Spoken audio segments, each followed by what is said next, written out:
बेटा अभी एक प्रॉब्लम सॉल्व करते हैं सेट ऑफ के ऊपर, जैसा मैंने रिकॉल किया था उसको वापस बार बार प्रैक्टिस करो, ठीक है। Computation of gross total income mister F for the assessment 21-22, ठीक है।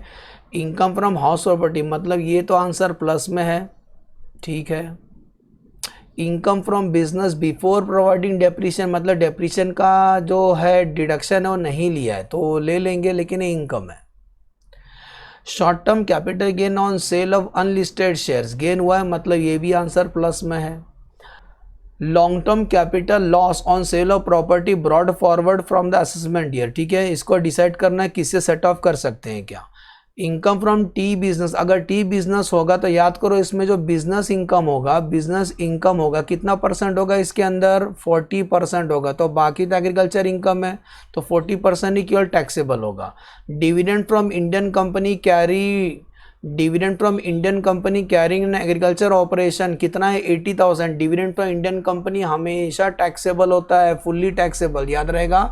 Dividend from Indian company is fully taxable, dividend from Indian company is fully taxable under the head income from other sources, तो 80,000 fully taxable होगा। Current year का depreciation है, सुन रहे हो, current year का depreciation set of लेना बाकी है, तो अभी क्वेश्चन ये है और करंट ईयर का डेप्रिसिएशन सेट ऑफ लेना बाकी है। और ब्रॉड फॉरवर्ड बिजनेस लॉस है, लॉस 6 साल पहले हुआ था, ठीक है। तो एक काम करते, क्वेश्चन ये है जो करंट ईयर का ये किससे सेट ऑफ करेंगे, करंट ईयर का जो 26,000 है हम लोग इससे सेट ऑफ कर लेंगे, किससे, बिजनेस इनकम से। पहला याद करो ऑर्डर ऑफ सेट ऑफ, तो पहला करंट ईयर का डेप्रिसिएशन लेने का, बाद में broad forward business loss adjust करेंगे, इसी में से एडजस्ट करेंगे, समझ में आ रहा है बेटा, इसी में से एडजस्ट करेंगे दोनों। ऑर्डर याद है ना, करंट ईयर का डेप्रिसिएशन, बाद में ब्रॉड फॉरवर्ड बिजनेस लॉस, बाद में अनएब्जॉर्ब डेप्रिसिएशन इस क्वेश्चन में नहीं है, ठीक है। दोनों क्लियर। तो हम लोग अभी स्टार्ट करते हैं। हेडिंग लिख देना, computation of gross total income of mister F for the assessment year 21-22। Salary नहीं है तो पहला हम लोग शुरू करेंगे हाउस प्रॉपर्टी से। हाउस प्रॉपर्टी में कुछ भी काटम कुटी नहीं है तो लिखेंगे income from house property. Income from house property, बेटा कितना income from house property, 1,25,000 outer column में लिख देना प्लस में। अगला इनकम फ्रॉम बिजनेस, अभी इनकम फ्रॉम बिजनेस में दो अलग अलग बिजनेस है तो लिखेंगे income from business, income from business. अब जो बिजनेस का इनकम उसके बारे में क्या बोला है ध्यान देना, अंडरलाइन मार देना।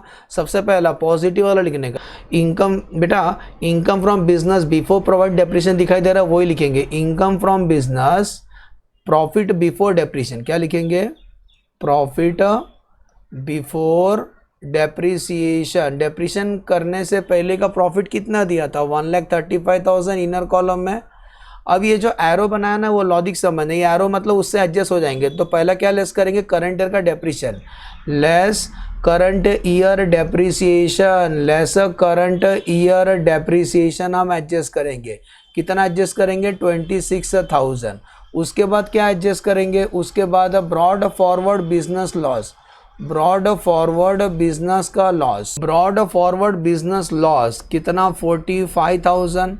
करंट ईयर का डेप्रिसिएशन, बाद में ब्रॉड फॉरवर्ड बिजनेस लॉस कुछ भी नहीं, बाकी माइनस कर दो तो 1,35,000 माइनस 26 माइनस 45, 64,000 बचा है, 64,000। और याद करो एक टी बिजनेस था ना ऊपर, T business, income from T business 1,20,000 fully taxable नहीं होगा तो लिखेंगे income from T business, income from T business. तो कितना टैक्सेबल होगा, 40%। तो टी बिजनेस से लोग कितना कमाए थे, 1,20,000, तो 1,20,000 का income from T business, income from T business, T business से कितना कमाए थे, 1,20,000 कमाए थे, है ना, देख लो 1,20,000 था ना, 1,20,000 का ओनली 40% ही टैक्सेबल होगा बिकॉज 40% इज बिजनेस इनकम। तो 12 4 जा 48, आंसर 48,000। तो 64 प्लस 48,000 आंसर आउटर कॉलम में आएगा 1,12,000। तो बिजनेस इनकम कितना टैक्सेबल होगा बेटा, 1,12,000। Clear, yes sir. बिजनेस के बाद कैपिटल गेन आ जाओ। कैपिटल गेन में देखो शॉर्ट टर्म कैपिटल गेन है प्लस में है, लॉन्ग टर्म कैपिटल लॉस याद है ना, लॉन्ग टर्म केवल लॉन्ग टर्म से एडजस्ट होता है तो ये कैरी फॉरवर्ड हो जाएगा, तो शॉर्ट टर्म एक ही बाहर निकाल लेते हैं। कैपिटल गेन क्या लिखेंगे बेटा, कैपिटल गेन, तो कैपिटल गेन में पहला शॉर्ट टर्म कैपिटल गेन है, शॉर्ट टर्म कैपिटल गेन है, इसको हम सीधा सीधा आउटर कॉलम में निकालें, कितना था वो 56,000। बाकी का नोट लिख देना, बाकी का हम नोट लिख देंगे, याद दिलाना। Next short term capital gain हो गया, लॉन्ग टर्म का कैरी फॉरवर्ड हो जाएगा, टी बीस हो गया। अदर सोर्सेज में क्या आएगा, dividend from Indian company, is fully taxable, तो लिखेंगे income from other sources, income from other sources, income from other sources. उसमें क्या आएगा, dividend from Indian company, dividend from Indian company, dividend from Indian company is fully taxable, under that income from other sources at a normal tax rate. Dividend from Indian company, dividend from Indian company कितना था वो बेटा 80,000, note लिख देना। Dividend from Indian company is fully taxable in the hand of share holder, note लिख देना। Dividend from Indian company is fully taxable in the hand of share holder at a normal tax rate. ठीक है, ये stage पे plus कर देना, ये stage पे इसको प्लस कर देना। इसको टोटल कर लेते हैं, रुको ये लाइन थोड़ा कम गिर गया।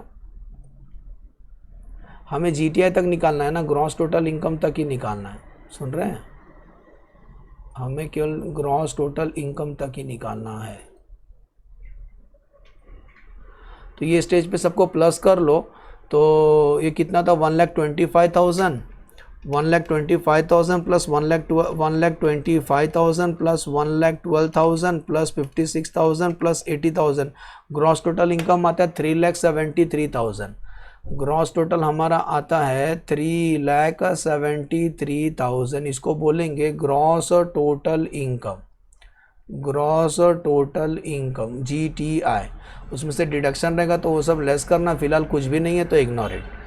वैसे भी हमें क्या निकालना था, ग्रॉस टोटल इनकम निकालना था। ओके, एज्यूम करता हूँ समझा, वापस एक बार फास्ट रिकॉल कर दूँ। यस सर, बिजनेस का जो प्रॉफिट था, बिजनेस का जो प्रॉफिट था डेप्रिसिएशन नहीं कट किया था, तो डेप्रिसिएशन का पहले आप एडजस्ट कर लो, बाद में broad forward business loss adjust करो। ठीक है, शॉर्ट टर्म बाहर आ गया, सीधा लॉन्ग टर्म का हम नोट लिखेंगे, इसका नोट लिखना, इसका हम नोट लिख देंगे। तो यहाँ नोट लिख देता हूँ, नोट क्या लिखेंगे, नोट लिख देना, long term capital loss is carry forward for the long term capital loss, इसका नोट लिख देना। क्या, long term capital loss, note लिख देना, long term capital loss of कितने का, 90,000 का,